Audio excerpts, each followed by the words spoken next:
Az agyam ezerfelé cikázott, minden témába belekóstolt, valamiből egy kanállal is merített, de a főfogáshoz egyszerűen mindig visszarepültek a gondolataim, hogy kezdek felnőni. Hurrá!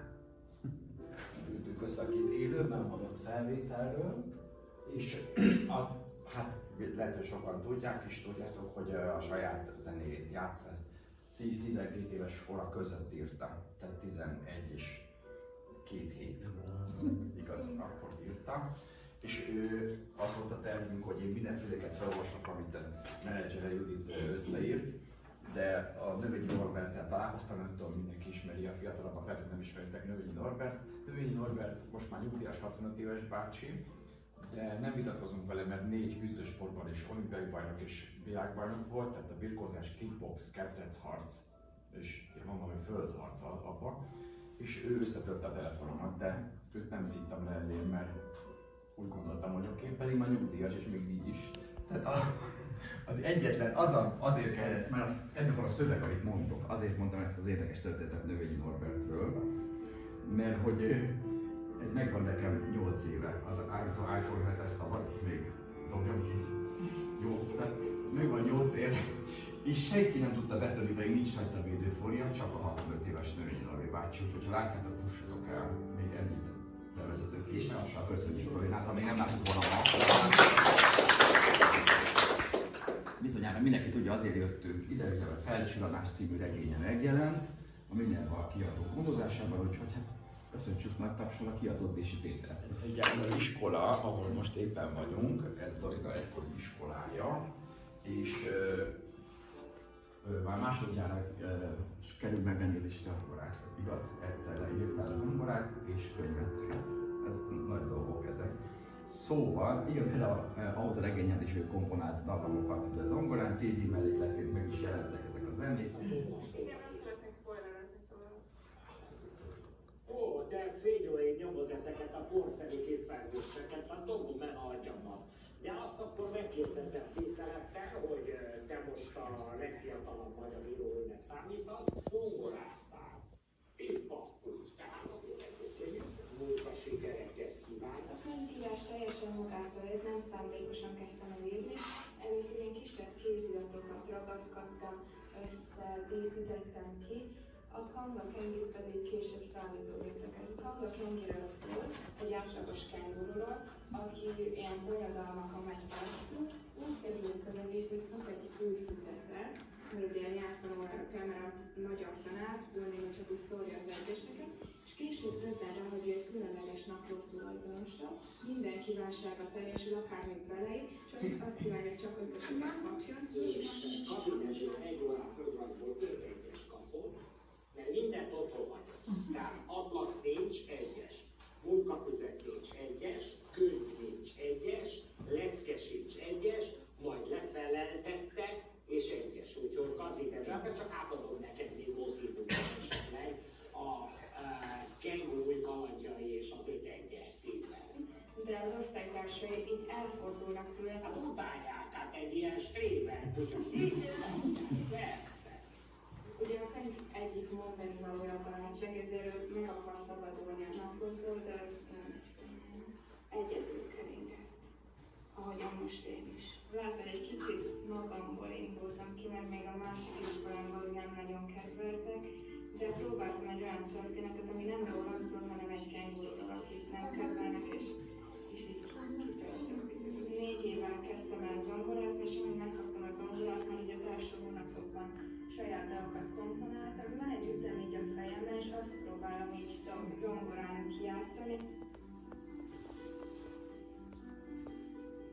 Az a könyv, amit most írok, az egy 14 éves lányról szól, egy új iskolába megy, és különleges képességei vannak.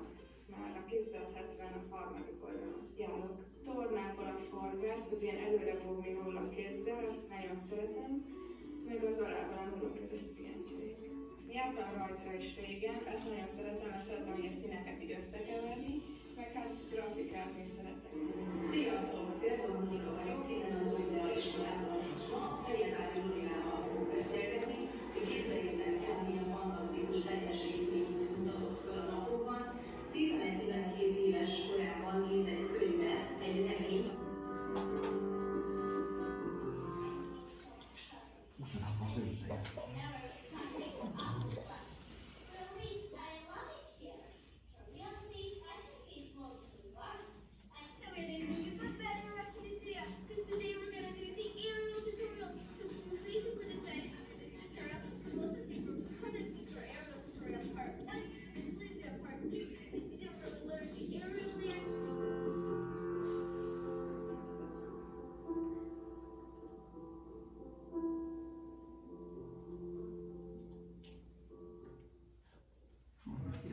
A YouTube csatornád az él még?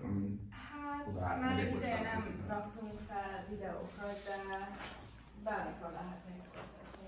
Ez igaz. Igen. Kicsit beszélgetek a művészetről. Neked egyértelmű volt a kamera után, hogy te még folytatod az írói pályát? Hát, miután befejeztem az első könyvemet, akkor rögtön így, nem tudom, hazaértem egy nap suli után, és akkor úgy, mint mondjuk valaki kikapcsolásképpen tévét néz, én elkezdtem egy könyvet. De ugye nem tudtam a végét, hogy fogom befejezni, hanem csak így igazából elkezdtem. És egyébként közben még, amikor már tudtad, hogy fejezed be, akkor még utána szerkesztetted, vagy azt hagytad? Hát átolvastam még egyszer, és akkor így hibákat javítottam leginkább, meg így megnéztem az egészet is. Igen. Röviden foglald össze, hogy miről szól ez a felcs. Hát egy 14 éves lányról szól, aki gimit vált fél évkor, és később jön rá, hogy ilyen különleges képességei vannak. De igazából akkor jó a könyv, hogyha így az emberek elolvassák, szóval nem szeretnék sokat spoilerezni. Ja, nem, csak a sztori. Hát csak annyit, ami itt van, megmondtam, hogy én ugye már nem látok sötétbe, tehát itt sötét van, ennek színes tettük van. De igen, ez már jó. És akkor ahogy majd haladsz tovább, akkor majd minden élet szakaszodról fogsz írni megint? Hát most egyelőre még nem volt itt, de szerintem később majd mindenképp fogok további könyveket írni. Jó. Amiről még beszéltünk, meg hát én meg is néztem, meg gondolom sokan megnézték, hogy csináltál egy trélert ennek, sőt, már szinte úgy is mondhatjuk, hogy filmváltozatban is megjelent. Igen, hogy többen megismerjék, mert kevesen ismerik meg a regényt, és igen. És hányan többen megismerték, hányan? Szerintem igen, olyan 48 000 TikTokon. És mondták egy sokan, hogy meg akarják nézni, hogy legyen belőle filmváltozat. Szóval elég sokan megnézték. Azt is akkor lefogadjam mindjárt. Általában minden este azonnal felszoktam próbálni azt a ruhát, amiben már másnap megjelenek, de ma végül tervemet ketté lőttem, mert túl izgatott voltam ahhoz, hogy felpróbáljam. Gyomorgörcs? Hát igen. Fejfájás? Túlzottan. Remegés? Teljes mértékben. Szorongás? Arról már ne is beszéljünk. Mint a legtöbb embernek, nekem is szörnyen nehéz beilleszkednem egy teljesen új környezetbe. Talán még nehezebb is. Ez lesz az első suliváltásom eddig, ezért minden okom megvan arra, hogy izguljak. Új helyszín, új emberek? Hát igen, ezektől tartottam a legjobban. Lilian, kész a vacsora, gyere enni, kiáltotta anya. Jól csináltam a hangját anyának? Igen. Mire azonnal kizökkentem a bambulásból, és izgatott mosollyal az arcomon rohantam le az emeletről. Na, hogy érzed magad? Nézett rám mosolyogva, mire megvontam a vállamat, miközben leültem az étkező asztalhoz. Nem is tudom, kicsit stresszben vagyok, vallottam be őszintén. Már mindenki ismeri egymást, és már gondolom, barátságok is alakultak. Én viszont senkivel sem találkoztam még. Teljesen új vagyok. Vajon mi lesz róla a véleményük? Szeretni fognak, szomorodtam el. Gimi első osztály fél événél járok, 14 éves vagyok, és gimit váltok, azért mert anyáik nem elégedettek az oktatással. Amikor is gimnazista lettem, új tanárok érkeztek, akik nem voltak túl fényesek, ezért anyukám úgy döntött, hogy átvett fél évkor egy másik intézménybe. Az egyik legszínvonalasabb magángimnázium eddig a Borsment, amiről tudok, ezért is döntöttek úgy, hogy most inkább egy erős gimibe iratnak be. Teljes mértékben szeretni fognak, nézett rám anya biztatóan, de rögtön tudtam, csak azért mondja, hogy ne legyek szomorú. Nem tudtam, mit rejt a holnap. Szeretni fognak? Vagy talán örökre rám ragasztják a lúzer feliratot? Talán lesznek barátaim, akikben majd megbízhatok? Vagy talán ki fognak utálni? Ezt mind nem tudtam előre, hogy van jó lesz a holnap, vagy talán rossz. De egyet biztosan tudtam. Mire a gondolataim eljutottak eddig a pontig, hirtelen mély álom telepedett a szemeimre, és izgatottan, egyben görcsösen karoltam át puha, meleg párnámat. Bármelyik pillanatban megérkezhetünk, hirtelen megtörtem a némaságot, egyben Dua Lipát is, aki éppen a Break My Heart-ot üvöltötte a rádióban. Izgulok, ismertem be teljesen őszintén. Nem kell, ne izgulj, semmi gond nem lesz, mosolygott anya, majd hozzátette. Hamarosan odaérünk, nem fogsz elkésni, időben vagyunk. Ránéztem az órára. 8:20. Rákanyarodtunk egy szűk, egyirányú útra, mire hirtelen az előttünk lévő autó megállt. És miért állsz meg? Mérgelődött anya. Miért kell az út közepén megállni? Ó, hogy ilyenkor tervez parkolgatni. Menjél már, te rohadék, mit képzelsz? Feltartod a sort. Mások is állnak mögöttem, húzzál már el az útról, üvöltötte. Majd azt vette vissza, hogy lehúzza az ablakot. Anya, ne! Szóltam, enyhén visszafogottam, mert éreztem, hogy ki akar kiáltani. Az még jó, azt hogy ki akar ugrani. Szóval, jó.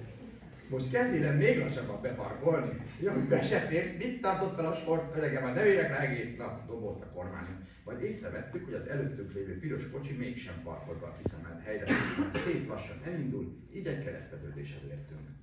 Hála az égnek, hogy másfelé megy ez a tragacs, jegyezte meg anya, majd egy ideig néztük, ahogy jobbra indexel, de nem indul, pedig egyetlen egy autó sem jön a másik irányból. Anya újabb megjegyzést tenni. Hogy lehet ilyen lassan kanyarodni? Öcsém, nem jön senki balra, fordulj már el! Motyogta magában, mire a piros kocsi nagy nehezen elkanyarodott, mi meg szinte azonnal kilőttünk egyenesen. 7 perc maradt, hogy beérjek. Remélem, nem kések el. Csak azt tudhatja meg, hogy elkésett, nem aki elolvassa a könyv apadón. Majd a szobajtom kilincséhez nyúltam volna, amikor hirtelen valaki megszólított. Lefagytam. Szia Lilian, mondta valaki, mire rémülten megfordultam, és a tükrömben tévedt a tekintetem. Rosie Bell volt.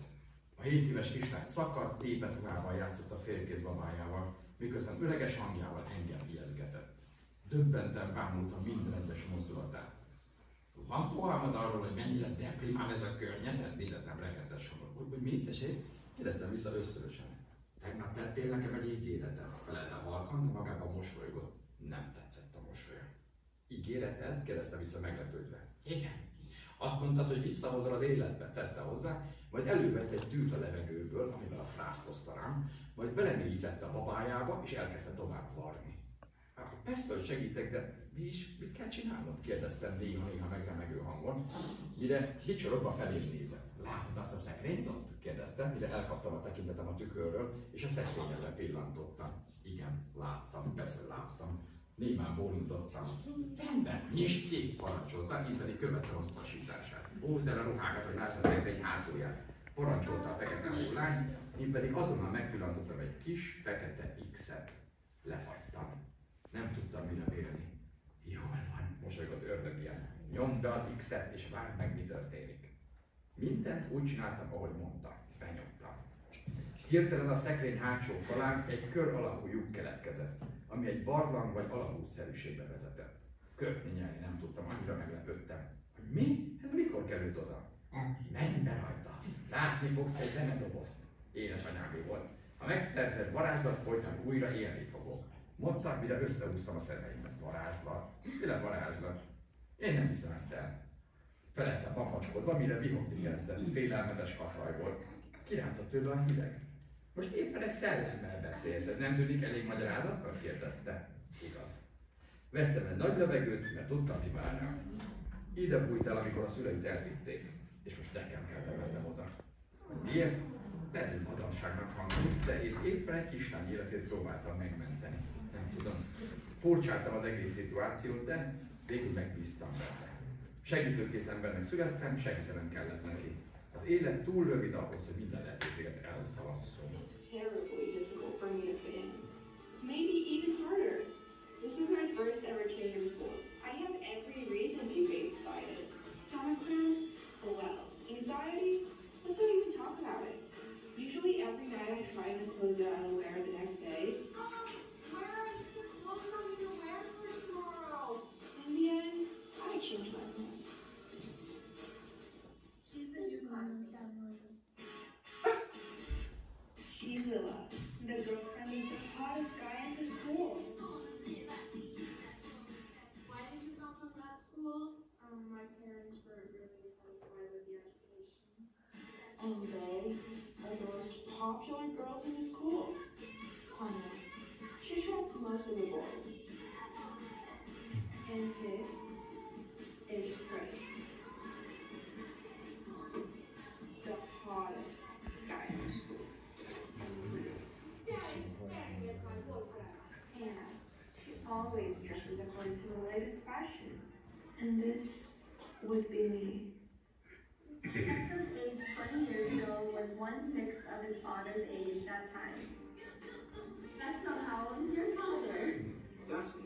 Who cares? Excellent. She's Laura, the only one who can understand me. Chris texted me yesterday. And sometimes strange things happen to me. Mom? Oh God, yeah, you. And like a lot of tests this week, but you know, I've got a secret, you won't believe it. I have special abilities. I can stop time. When good sounds, it could come in handy. And this would be me. Sometimes you have to change in order for things to change around you. I can do that.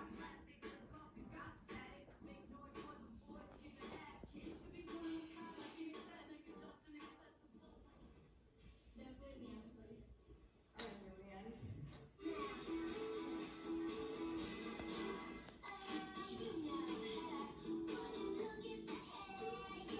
Nem vagy a rendező, mert akkor le is adtad össze, is raktad. Azért mert már az évtizedes gyakorlatodban ebben. Igen, YouTube csatornán. Igen. Mert már csecsemőként elkezdtél videóban már. Lényegében. Jó, akik itt vannak a filmből, azok fáradjanak egy pillanatra ki, hogy megünnepeljük egymást. Ja, igen, hát a Cinemira Filmfesztiválra beküldtem a videót, és bekerült a top, nem tudom, 10 legjobb film közé, szóval ez elég jó. Ez nagyon igen. És mi ugye, hogy Dorina rendezte a filmet, nagyon durván rendezett, kegyetlen volt? Nem annyira. Nem volt annyira. És egyből rá elmentettek, hogy szerepeltek benne? Igen. Nem, egyáltalán nem tiltakozatok. És a gázsi rendben volt? Tehát ki vagytok már fizetve, vagy még vannak?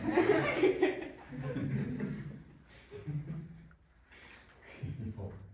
A könyvet olvastátok már? Igen. Fantasztikus interjú, ez úgy értem. De jó, hogy rögzít. De még ez forgatás után olvastátok, vagy előtte? Előtte. Előtte? Hát, hogy még könnyebb forgatni. Akkor már kész elképzeléssel mentél a fejedbe, hogy kit játsz. Igen. Ismer te is? Én még csak elkezdtem ennél olvasni végig, de rövid jelenetem volt, szóval. Persze. A színészként az még jobb, hogyha csak a sajátoddal foglalkozok, nem zavar össze a többi. És a példány is kisebb, ugye, amikor vastag, csak azt a rövidet. Jó van. És hogy egyébként ez az, hogy legyen belőle film, akkor azt abban már mozogtok valamennyire? Vagy akkor valamennyire? Hát igazából úgy még egyelőre nem tudjuk, de szerintem lehet, hogy már sokan kérték, hogy legyen belőle film, és szerintem nagy siker lenne. Szóval, És akkor az a tervet, hogy azt is így megcsináljátok magatoknak, vagy akkor valakit fel... hát magunknak, mert én vagy nem Tehát, hogy tudom. egy producer kéne azért. Lehet. Még ezt nem beszéltük meg, de nem tudom. Ugye már azt olvastam, hogy ezt egy telefonnál vettétek föl az egy telefon. Igen. Igen, hát kell a producer legyen már 3 telefon, és akkor még izgalmasabb. Nagyon érdekesen ír, nem is tudtam leadni a könyvét, nagyon jó volt olvasni. Utána pedig készült egy forgatás is a könyvből, azon is részt vettem, annak meg a hangulata tudott meg nagyon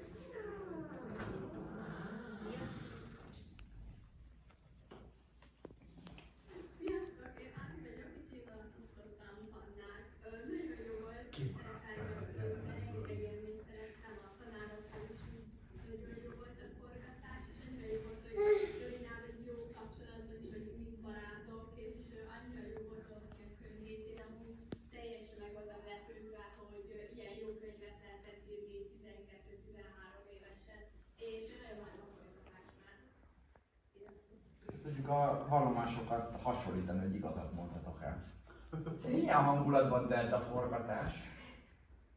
Jó hangulatban.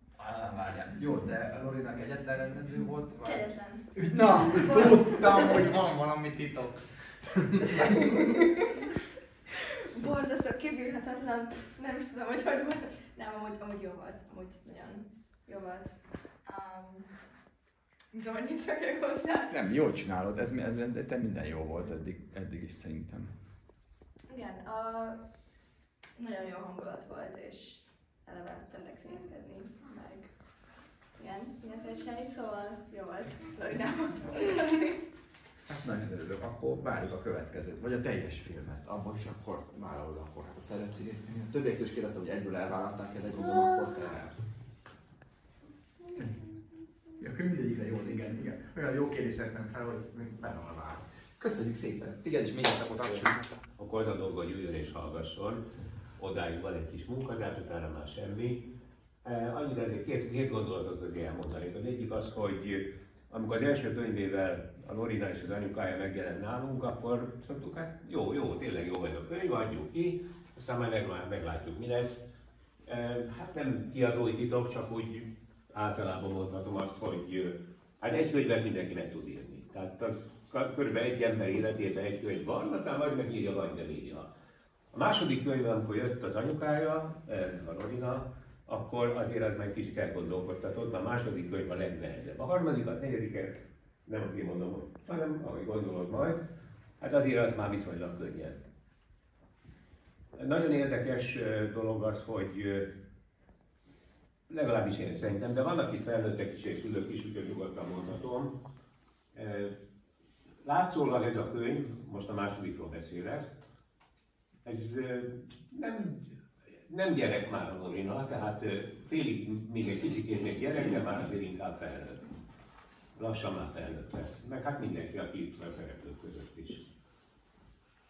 Én nagyon ajánlanám, most nem akik itt ülnek, hanem úgy általában, és valószínűleg fogom is ajánlani, hogy azért ezt a könyvet felnőttek is jó, ha elolvassák, sőt, szülők is jó, hogy elolvassák, mert bár látszólag gyerekeknek, vagy félig már felnőtteknek szól, és félig már felnőtt, nem mondom, hogy kislány, félig már felnőtt hölgy írta, és a szereplők is, hát tudjuk, hogy nagyok már, de egy nagyon-nagyon jó térkép egyébként a kicsit még gyerek, de már inkább felnőtt lelkekhez és a fantáziájukhoz. Nagyon sok felnőtt elhanyagolja ezt a kérdést, hogy ez a legfontosabb dolog, mert ha szokták mondani, nem egészen igaz, de mondjuk mondhatjuk, hogy ami az ember fantáziájában megjelenik, vagy amit elképzel, az valószínűleg előbb vagy utóbb meg is valósul.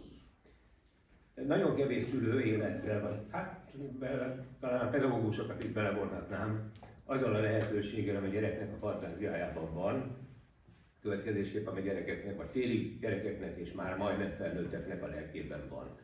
Ebben a könyvben én ezt látom a legfontosabbnak, vagy talán a legfontosabb üzenetnek, és ezért is vállalkoztunk arra, hozzáteszem, nem én menedzseltem személyesen, hanem Lori Judit volt, aki tényleg végigmenedzselte ezt a könyvet, és nagyon-nagyon sok energiát tett bele, ezért köszönet is neki, nem tudom, hogy mondtam el, nem tényleg köszönet. Természetesen a szerzőnek ugyanaz a köszönet jár, más szempontból, más aspektusból, mert ő író, és a menedzser az pedig menedzser. Úgyhogy én összefoglalva csak azt tudom kívánni, hogy jöhet a harmadik, mert az már nem lesz annyira nehéz, mint a második volt, mert az elején mondtam, a második a legnehezebb. Úgyhogy köszönöm szépen, és tényleg ebben a körben vagyunk itt, és voltunk talán néhányan itt az előző könyvének a bemutató, nem itt, hanem másút, az előző könyvének a bemutatóján. Azt gondolom, hogy nagyon-nagyon sokat fejlődött Lorina, és tudom, mert kicsit ismerem a hátteret is, kínnal, keservel és nagyon-nagyon sok küzdelemmel valósult meg ez a kötet. Nem ígérem, és nem gondolom, hogy a harmadik vagy a negyedik sokkal könnyebb lesz, de hogy másod egészen biztos. Úgyhogy kb. Én szerettem volna csak én mondani.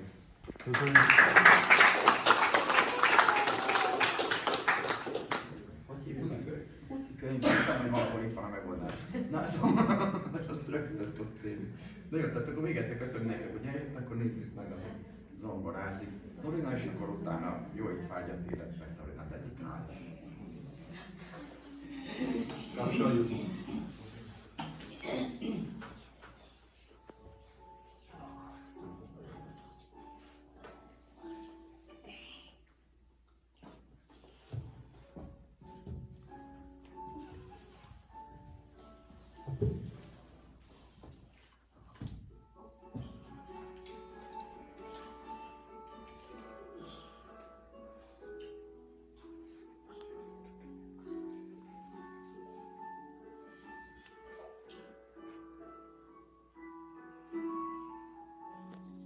Nem lehetne hangosabbra?